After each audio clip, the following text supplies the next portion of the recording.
Tulo ka mga batan-on ang ibutyag nga giswayan sila sa magdagit sa mga lalaking nagsakay og multi-purpose vehicle pasado alas 9 kagabi sa Enmacalso habig sa kinasangan dakbayan sa Sugbo. Cebu City Police Office nagpahigayon na og investigasyon sa maong hitabo. Sa ira na tong detalye pinagi ni ining report.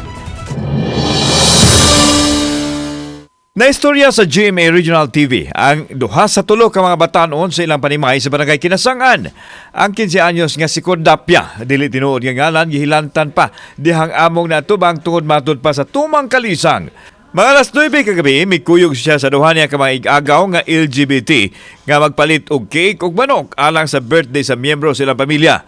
Samtang naglakaw silang tulo sa sidewalk sa Enmacalso, kalit lang may kinaog kuno ang lalaki gikan sa usa ka multi-purpose vehicle nga nagparking sa karsada.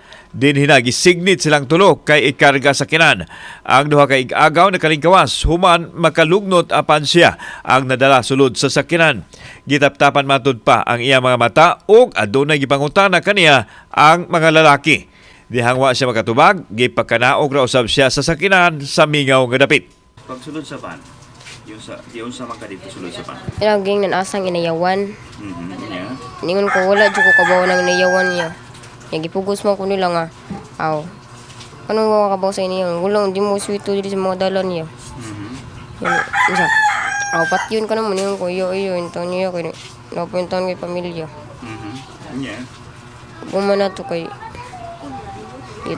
tabunan nila akong mata. Hilak ko kanang tabang niya. Wala naman jud. Sa moto na dala ka sulod. Oo, yan iingon tayo. Pag-ausan na siya, siya gamit niya. Ang 18 anyos nga si Ivana, dili tinuod nga ngalan, usa ka LGBT. Misay sa usab nga nakaikya siya human makalugnot gikan sa giingong mga lalaking misignit kanilang mga nag-agaw. Siya o ang laing LGBT nga kauban ni alias Tangkag ang nakaikyas ni atong tungura. Matod niya, 5 ka lalaki ang iyang gibana-bana nga mikanaog sa kinan sukwahi sigbutyag ni Cordapia nga 3 ka lalaki ang nikuha kanila. Pag slide mo ang kamot, slide mo ang isingot ba ko ato nga. Pag anak sa kamot, ni kuan kini wisi-wisi ko pa to pag nakadagan ko. Motokopta na sa ko nila nga pag aga ako majud birahon. Nya wala majud ko kakuan kay murag nagidaghan na kay sila ba. Moto nakadagan, padagan ako sa mata, wala siya kasunod nako. Wa diha silang Pinoyanan ang ikatulong batan-on nga ginganlan og Tangkag dihang amo untang hinabion. Ang ginikanan ni Cordapia nagtuo nga posibleng naalan ang ilang mga anak, maong gibuhian apan gibati gihapon siya og kabalaka. Kuyawan ko, labi-labi na ting klase na niya. Night biya siya. Puto, ano yung, ang ako na lang ko na ako lang yun siyang kuhaon tagagabi. Samtang gisusi sa GMA Regional TV ang daplin sa karsada di nahitabo ang attempted kidnapping o gipamatud-an sa usa ka molupyo nga dunay nahitabong komosyon ni adto maurasa. Gani nakasulod pa sa ilang tindahan ang usa sa mga biktima nga nakalighot sa pagbira sa mga giingong kidnappers. Nakuha sa bug CCTV footage ang paghitabo apan wa una sila mohatag og kopya sa kuha nini kay ilang itugyan ngadto sa mga otoridad.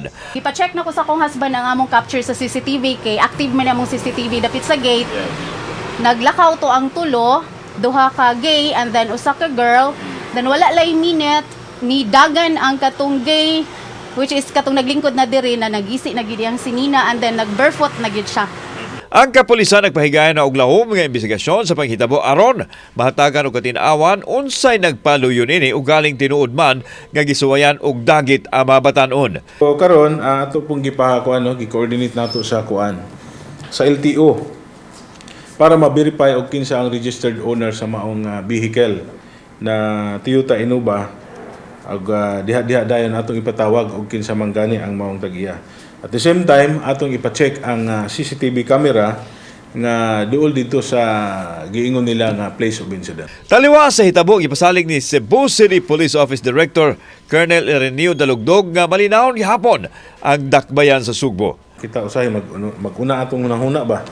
So anha na nata mabalaka kung tinuod yun nga naagi mga kuan panghitabo nga which is naagi involved na tao nga nagpaluyo ni ani. Kauban si Clover Lumayag, ako si Alan Domingo. Balitag Bisdak.